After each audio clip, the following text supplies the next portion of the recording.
So good morning, and thank you all for joining us today for this important announcement. I want to first thank Governor Moore.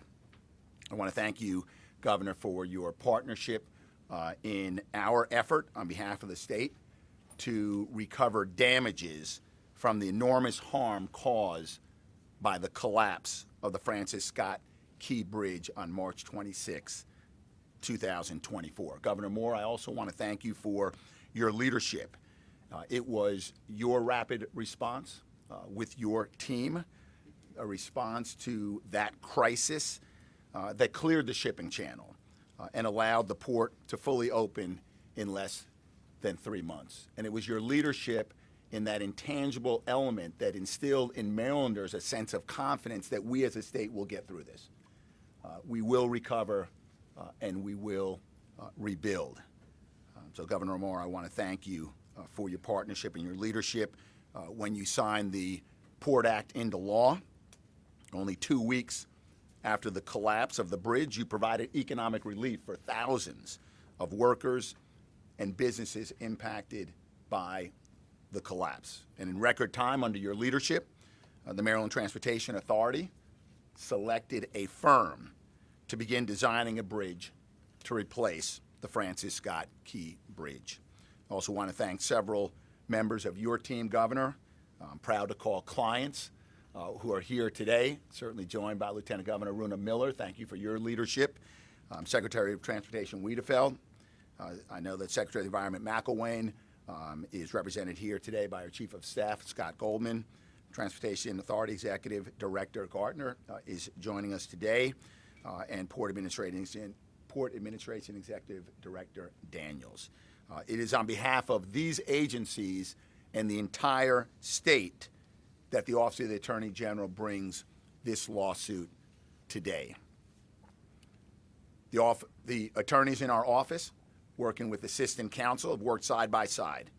And we've worked with attorneys at each one of these client agencies to prepare Maryland's answer and claim in this litigation. This is a first step in our commitment to hold accountable those responsible for the tragedy that befell the state 6 months ago this week. To that end, we will show the abject failures of the owner and operator of the MV Dali, Grace Ocean Private Limited, and Synergy Marine, caused the collapse of the iconic Key Bridge.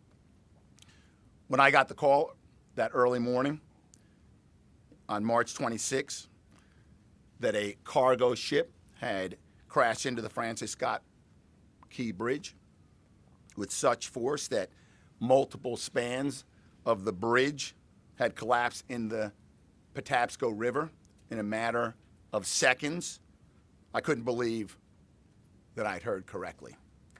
When Marylanders across the state woke up that day to the news that the Key Bridge was gone, the shock and dismay were overwhelming. A bridge was destroyed, a port was closed, communities were shattered. The lives of 6 Marylanders were lost, and those of their families were irrevocably changed. And the state of Maryland lost an iconic symbol of strength and prosperity, threatening the state's economy and leaving taxpayers on the hook for the gross negligence of the Dali's owner and operator. But that injustice, leaving Marylanders to pay for this tragedy, cannot and will not stand. Because what has come to light in our investigation is that the Dali was not fit to sail that morning. The day before the collision, its electrical system had failed twice. Failures that the ship owners and operator could have and should have fixed to avoid the tragedy. They failed even to inform the U.S. Coast Guard, as the law required, or to warn the pilots who boarded the Dali to help it leave the Port of Baltimore. Instead, they told them everything was fine. But all was not fine when the Dali set sail on March 26. Within minutes of leaving its berth, the ship once again lost power, which in turn made it lose propulsion and steering capabilities. The ship became a dark missile gliding through the port until it struck a pier of the Key Bridge with catastrophic force. Ships like the Dali are supposed to be equipped with backup systems that make sure the vessels don't lose power or steering capabilities at critical moments like when they're approaching a bridge. But because of the stunning mismanagement, disinterest, or incompetence of the owner and operator of the Dali, those backup systems failed. Simply put, Grace Ocean Limited and Synergy Marine failed, and their failure resulted in one of the most catastrophic and preventable maritime disasters in Maryland history. They failed to make sure the ship was seaworthy. They failed to maintain the electrical equipment necessary to make sure the ship would not lose power. They failed in circumventing critical safety features that should have restored power before the fatal crash occurred. They failed to properly hire and train their crew. And they failed to put adequate procedures in place to ensure this disaster could not happen. In doing so, of course, they failed Marylanders most of all. So today, we file a lawsuit to make sure that they pay for their failure. We will not allow Marylanders to be left with the bill for the gross negligence, mismanagement, and incompetence that caused this harm. No one can deny that the Dali's destruction of the Key Bridge has caused just that, tremendous pain and suffering that will continue for years to come. The devastation is not limited to the loss of the Francis Scott Key Bridge or the losses at the Port of Baltimore. The rippling effects of the disaster are far-reaching and profound, and we are seeking damages to recover to compensate Marylanders for all of them. First, notwithstanding the heroic efforts that facilitated the full reopening of the port in less than 3 months, the bridge's collapse has caused massive economic disruption with harmful consequences for businesses, workers, and communities throughout Baltimore City, the region, the state, and yes, the nation. People's lives have been disrupted as traffic has been diverted, roads have become more congested, and air emissions have increased. Second, pollutants and hazardous substances spilled into our waterways, impacting the state's natural resources and impeding the public's right to enjoy the use of these waterways. Third, the state has and will continue to lose revenues from tolls and taxes. With the bridge gone, economic activity reduced and supply chains disrupted. So today, we begin the process of holding Grace Ocean Private Limited and Synergy Marine fully accountable for all of these harms. We will not let our shores, our roads, and our air quality deteriorate because of the fallout from their failures. We will recover the cost to rebuild our beloved bridge, the lost revenue from tolls and taxes, and the resources spent responding to Marylanders' needs on that bridge on that tragic day and in its aftermath. And we will honor the legacy of the Francis Scott Key Bridge, the gateway, the colossus, as stated by one sailor recently. With our will and determination, as strong as the steel that held it aloft for nearly 50 years. And before I ask the governor to take the podium, I do want to thank a number of people. I couldn't name everyone by name. We'd be here into tomorrow. There's a lot of folks who have been working on it, but I want to thank Rob Scott in our office, Katie Dorian, and Kim Millender, who's at the Maryland Transportation Authority and the Office of the Attorney General. I want to thank the Governor's Office of Legal Counsel and Amanda LaForge and her team. And I want to thank also Assistant Counsel, that's our outside counsel led by Kelly Dry. And with that, Governor Moore.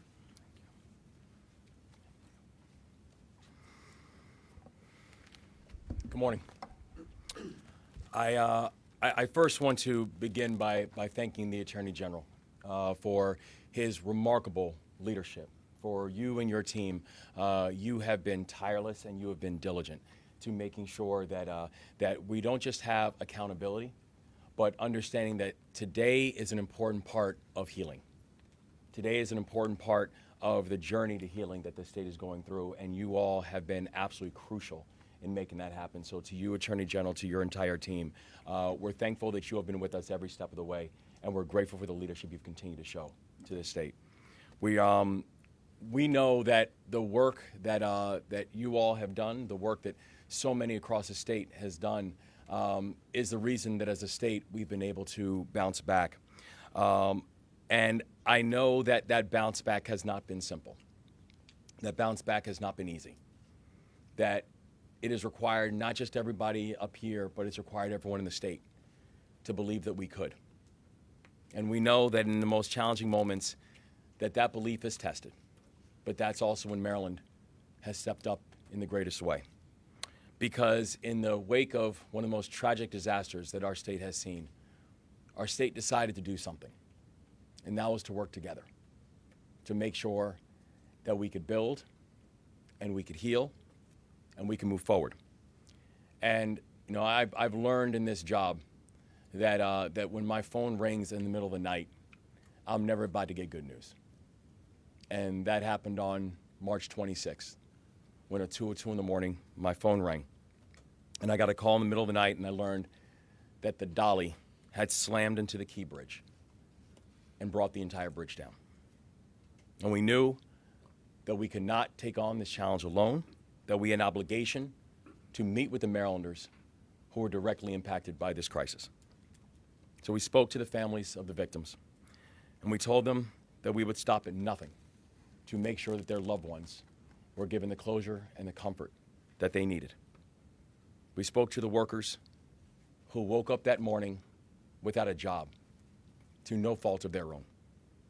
We went to the homes and to the backyards of the people who lived in Turner Station and Dundalk, who relied on the port to make ends meet, and we looked out together on what used to be a vision of the Key Bridge, but was now a vision of a ship that was the size of 3 football fields, with a portion of the Key Bridge sitting on top of it, and the remainder of the Key Bridge mangled at the bottom of the Patapsco River. And after speaking with Marylanders all across the state and all across the beautiful city of Baltimore, we issued 4 key objectives. The first, that we would locate all of the victims and we would provide closure and comfort to their families. The second, that we would clear the channel and fully reopen the Port of Baltimore to vessel traffic. The third, we would support everyone who was impacted by this collapse and by this crisis, from the dock workers to the small businesses. And the fourth, we would rebuild the Francis Scott Key Bridge. And we tackled our first 3 directives faster than anyone anticipated. Directive 1, we discovered all of the 6 victims and brought closure to their families. And I want the entire state to know that those families continue to be in our thoughts, in our hearts, in our prayers. Están en nuestros corazones, nuestros pensamientos, y nuestras oraciones. Directive 2. While many said that it would take 11 months to reopen the Port of Baltimore, this extraordinary team, this extraordinary state, and this extraordinary country got it done in 11 weeks. And I want to personally thank the Biden-Harris administration, the Army Corps of Engineers, the Coast Guard, the Navy Soup Solve, and all of our first responders in Unified Command for their extraordinary work in getting the channel cleared.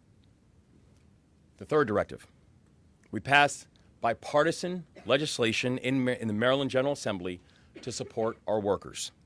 And because of the enormous support of leaders at local and state and federal levels, both in the public and the private sectors, we kept Marylanders on the job. Currently, in Maryland, we have an unemployment rate of 2.9%. That means that Maryland has had amongst the lowest unemployment rates in the country for over 13 months, including the months where we were responding to this crisis. And now, we're focused on Directive 4, rebuilding the Francis Scott Key Bridge. And rebuilding the bridge is not about nostalgia. Rebuilding the bridge is about necessity, because you cannot have a fully functioning port of Baltimore, America's port, without a key artery like the Key Bridge. We are using every tool at our disposal to move forward with the rebuild. And we continue to work closely with our partners in the Congress and leaders in the Biden-Harris administration to receive maximum financial assistance for the bridge rebuild. We also took swift action to issue a request for proposal in record time so we can move forward with designing a new bridge. But the present is not just about how are we focusing on action. Today is also means we've got to focus on accountability. The state has a responsibility to hold those accountable for this crisis to the fullest extent of the law, and we just heard from the Attorney General that's exactly what the state will do. So please, hear me loud and clear. What happened in the early morning of March 26th should never have happened.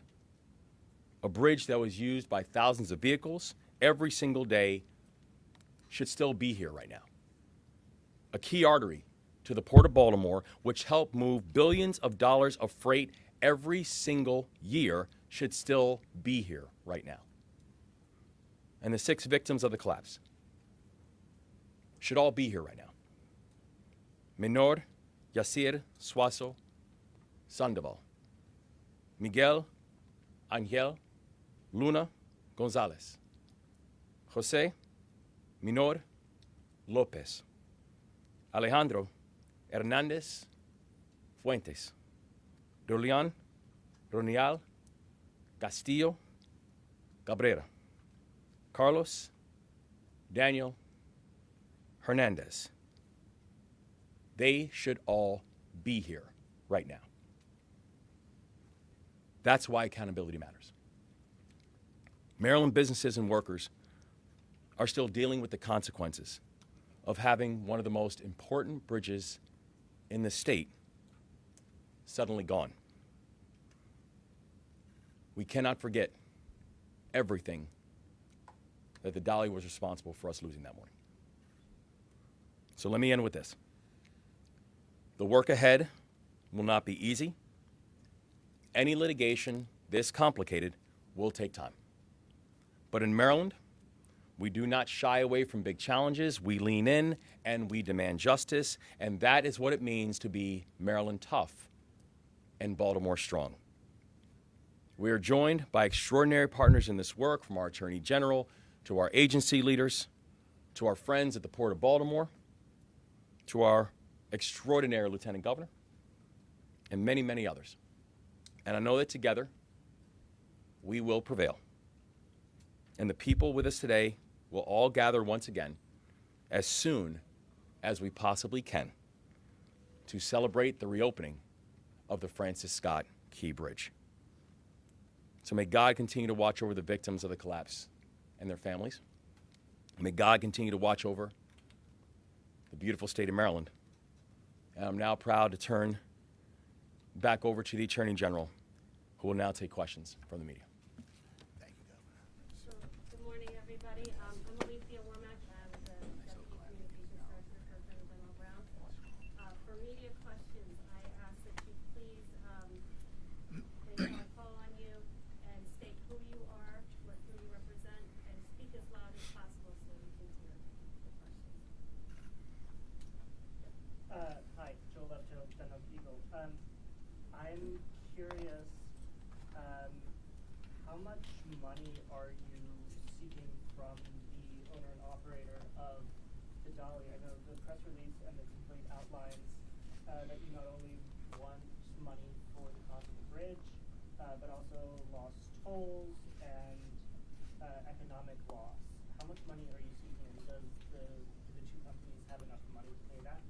Joe, thanks for the question. And as you indicate, and as our pleading points out, these are a number of categories where to date we have not quantified, right? We're talking about lost toll revenues, which is ongoing, lost tax revenues, ongoing, the environmental impacts, which continue to be evaluated by the state, and of course, the cost of the bridge, the costs of recovery and salvage, and the demolition work.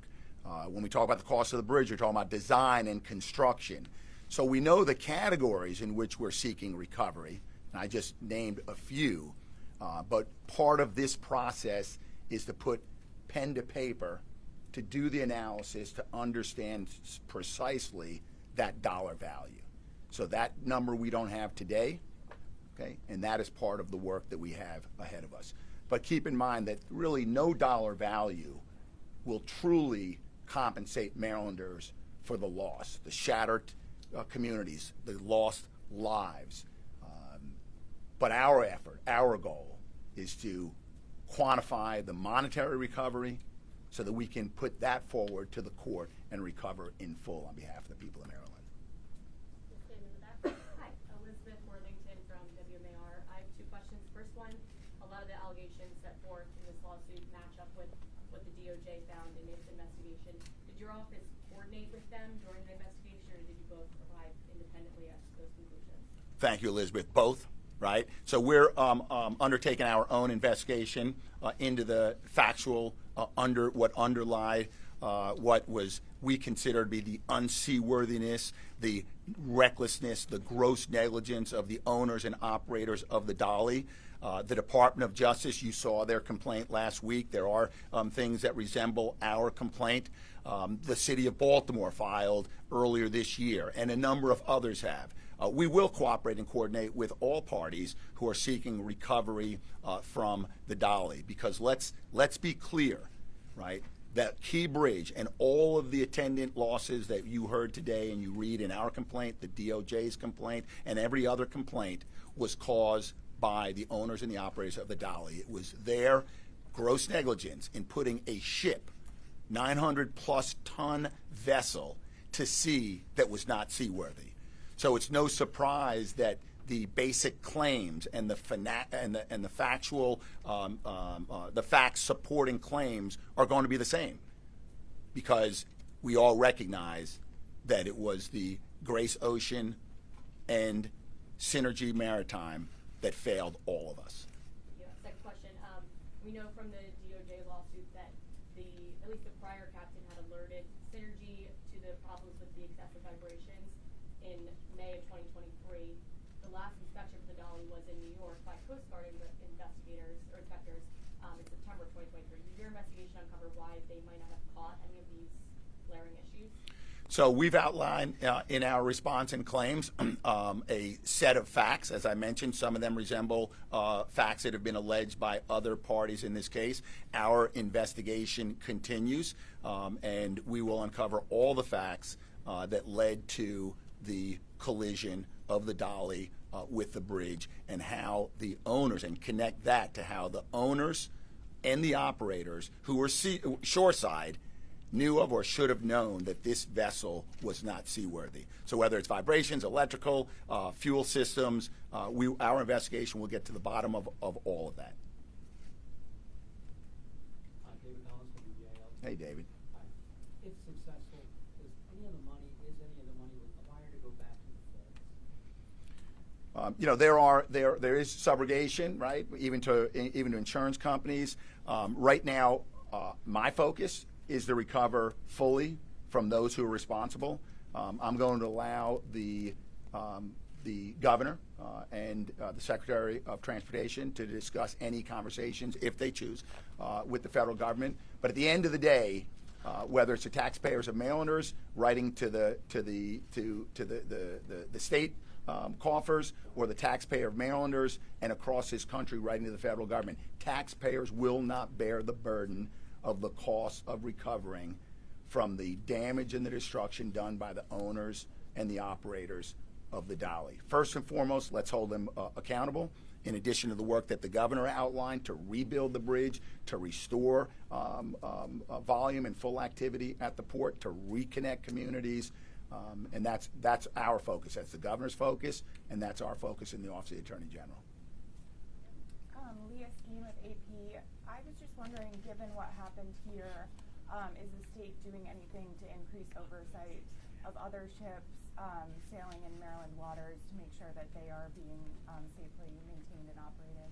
Let me answer that this way. As you know, there are a number of federal and state investigations that are happening that always happen after you have an incident like this. And as a result of those investigations, a lot will be learned. It's premature and probably would not be appropriate at this point to begin forecasting what changes, if any, would occur as a result of this experience and what we learned. Hi, Dennis Valera, WJZ. I just want to confirm how many law firms are helping with this litigation and also how they're being paid. So you may recall that the Office of the Attorney General brought this matter to the Board of Public Works as well as to the Maryland Transportation Authority, I don't know, 3 or 4 months ago, excuse me. Kelly Dry is leading that. Along with Kelly Dry, there are, give me the number, show me by the sign. There are 5 total. And it's a contingent fee arrangement where our attorneys will recover a certain percentage. It's outlined in that document that went to and was approved by the Board of Public Works. Our attorneys will recover when the state recovers. Chris Gian with WBAL. Wanted to ask about the state. This might be a better question for the Transportation Authority, but the state receiving the $350 million payment in August, is that money available for the state yet? That's from the Bridges Insurance Company. And how does it plan to be spent, allocated? Would you care to speak to that, Amy? Yep. Paul Wiedefeld, Secretary of Transportation. Yeah, we do have those dollars. Obviously, we will start to apply those dollars towards some of the work that we have. As you know, we have a contractor on board. They're already starting to work. We have a consulting engineering firm that we will be shortly have on board, and the construction management inspection firms. So those dollars will be first applied to some of that initial work that we'll be doing there.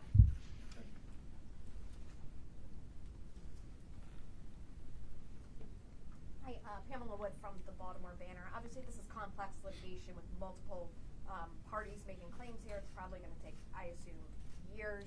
At the same time, you have to move forward with that work that Secretary Wiedefeld mentioned. How does this intersect with the efforts to get full federal funding that President Biden has promised? You know, is this money or that money going to come in time? And I'm going to let the governor speak to that, but before I do, let me say this. While these are both important efforts, rebuilding the bridge and holding folks accountable, they are not connected in terms of one is a precondition or prerequisite for the other. The governor and his team have been leaning in and working closely with the Maryland federal delegation. They've made the rounds on Capitol. They would continue to make those rounds on Capitol Hill to ensure that Maryland is being supported adequately and robustly by the federal government. We will pursue litigation and we will recover. And whether we recover tomorrow or whether we recover a few years from now, that effort to rebuild the bridge is ongoing and will continue. You mentioned years of litigation. Our goal is to make it considerably shorter. But yes, it is complex litigation. We will be asking the federal judge in this case to set a schedule for discovery so we can get to it. We are not interested in delay in this matter. We are interested in getting to trial sooner rather than later. Actually, there's not much to add on that. He's absolutely right. While the litigation is going on, we will be moving simultaneously to working with our federal partners to ensure that we can get this bridge rebuilt on time and on budget. We've laid out that we estimate that we could have, this bridge up in 2028. We intend on hitting that timeline, but we also know that in order to do that, it means we're going to have full cooperation with the federal government as well. As a quick follow-up on that. In terms of working with federal partners to get that upfront funding while this all plays out, the Congress can barely keep the federal government operating with these continuing resolutions. Can you give an update on that progress with working with Congress? Yeah, and we continue to be, very encouraged by the conversations that we've had with people from both sides of the aisle. We were speaking with leaders, and appropriation leaders, both Democrats and Republicans, who don't just understand the importance that this plays, not just to the state of Maryland, but the importance that the Key Bridge plays to our national supply chain. The importance that it plays to this being one of the key arteries for the Port of Baltimore. They also understand the urgency of it. And so we are working very closely with them. I think we've now met with over 125 members of Congress, and we feel very encouraged that we'll be able to get to the right conclusion very quickly. Mackenzie Frost from Fox 45. A quick follow-up to Pam's question there about working with the federal government. Given the next 6 weeks leading up to the election, are you concerned that there will be delays in this effort to get the federal government to fund this, and then we'll be in a situation where it's January and we don't have any progress, and it continues to push more and more and more down the road, and potentially a new administration comes in? We continue to stress that this is bigger than politics. This is bigger than an election cycle. This is bigger than partisan differences. This is about Americans' economy. This is about our national supply chain. This is about a port that supplies 2/3 of this country with goods. This is about a port that is responsible for more new cars and heavy trucks and agricultural equipment and spices and sugars than anywhere else in America. And so we understand we are in an election season, but we've been very encouraged by the bipartisan support because people understand this is bigger than politics. Rachel Bay, WYPR. You mentioned a lot of the industries that use the Port of Baltimore. Is there any sense that while the port was closed, that Maryland permanently lost some of those businesses, some of that industry to other ports, that some of it has not yet returned? Again, Paul Wiedefeld. No, in fact, just the opposite. Because what we found was as different customers went to different ports, they missed the Port of Baltimore, and they wanted to get back very quickly. The cruise business particularly came back very quickly, and the same with the cargo side. And I should add, connecting these two questions, that is part of our analysis as well. And while optimistic as we are, and we've seen a return, we're going to put pen to paper, and we will do the analysis. And to the extent there is a delta and there's a gap, that is a damage, that is a harm caused by the owners and operators of the Dali, and they will be held accountable for that delta. Yeah, two quick questions. Number one is the expectation that Maryland / the federal government, will they be paying, or will you all be paying first, and then eventually you'll get the money back from the company? Number one. Number two, TradePoint is planning on expanding their port by 2028 as well. The dredging goes ahead. How will that affect this? I'm not going to speak to the TradePoint. I'll speak to your first point, and it's really, I think, kind of reiterating what I said before. The rebuilding of the bridge is going to happen, and the governor and his team, working with the congressional delegation, working with Capitol Hill and the administration, is working on maximizing the federal government's participation in the cost of rebuild. So that's going to happen, okay? And running simultaneous with that, but not connected to that, is our efforts to recover from the owners and the operators of the Dali. And they may not be moving at the same rate, and quite frankly, I expect the rebuild of the bridge, and because of the governor's effort and leaning into it and securing those dollars, is likely to happen before we recover in the litigation, given the complexity of the litigation, the number of parties involved. So the governor's moving forward with his team to secure those dollars to rebuild the bridge, and we are working with our team, overlapping with his team, to recover and to hold the Dali operator and owner responsible for their damage, the damages they did to our bridge, the destruction.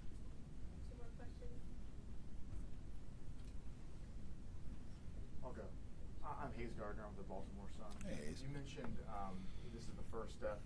I'm curious, what's the next step? Is it discovery? Can you kind of give us a prediction for like just the next step? Sure. The next step is that, you know, when the pleadings are filed from all the parties who are going to be filing, today's the deadline, right? And whether there's extensions to the deadlines, we didn't ask for an extension. And as I mentioned in response to the other question, we're looking to expedite this. The next thing is sitting down with the judges and the parties and coming up with a schedule, a schedule for discovery, okay, to begin talking about and thinking about a trial date. Right? There's going to be there's going to be issues around liability. Who's liable? Who's responsible? There are going to be issues around damages, which typically come after the resolution of the question about liability. So it's impossible for me to predict how long that will take, but we will be moving immediately to engage the judge to bring together the parties to establish that schedule sooner rather than later.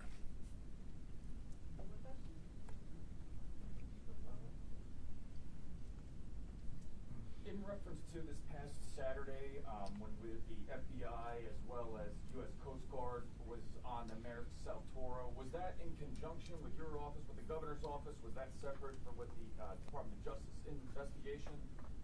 Right, and we don't discuss investigations of that nature, and certainly wouldn't discuss the federal government's activities on board the ship. Sorry, given all of the litigation that we're seeing come forward, all of the various lawsuits that we've seen, is there a concern, or I guess maybe concern isn't the right word, but I guess what happens if there is a situation where there are so many bites at the apple from the DOJ, from the various lawsuits coming in, that these companies don't have anything left to pay, and then Marylanders are on the hook, or taxpayers are on the hook for this if the recovery isn't available? Look, Grace Ocean is a global shipping company, and Synergy Maritime is a global operator and manager of fleets. It is our goal to break through this limitation of liability that they so quickly, after their gross negligence and reckless conduct, ran to the courthouse steps to limit their liability, right? Based on a law passed 150 years ago when you had wooden ships in crowded ports, okay? And what we are going to do is demonstrate that they knew or should have known from shoreside that ship, the Dali, was unseaworthy. Our investigation already begins to show that some of the configuration and reconfiguration of systems, and it's laid out in our pleading, could only have happened with the knowledge and understanding and perhaps even the approval of the owners and operators of that ship. So we are going to demonstrate that not only was it unseaworthy to set sail, but the owners and the operators were grossly negligent and reckless in allowing that ship to do just that on March 26th.